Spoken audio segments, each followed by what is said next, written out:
Chet elga o'qishga ketmoqchi bo'lgan o'quvchilar qilish kerak bo'lgan ishlar.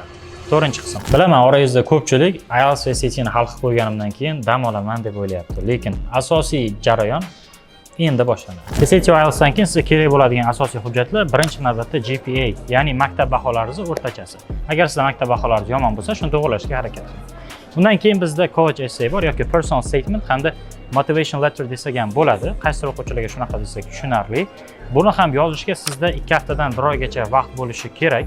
Bundan tashqari o'qituvchilarga siz recommendation letter yozdirasiz, kamida 2 tadan 5 tagacha yozdirish so'raladi va maktabdan tashqari faolligingizni ko'rsatib berish uchun sizga extra activities kerak bo'ladi. Har xil loyihalar, qanaqadir joyda part time job bo'lishi mumkin yoki til o'rganish kurslari ham bunga to'g'ri keladi. Bu mavzu anchagina katta va siz bilishingiz kerak bo'lgan juda ham ko'p mavzular bor. Shuning uchun Telegram kanalimda maxsus audio podkast tayyorladim.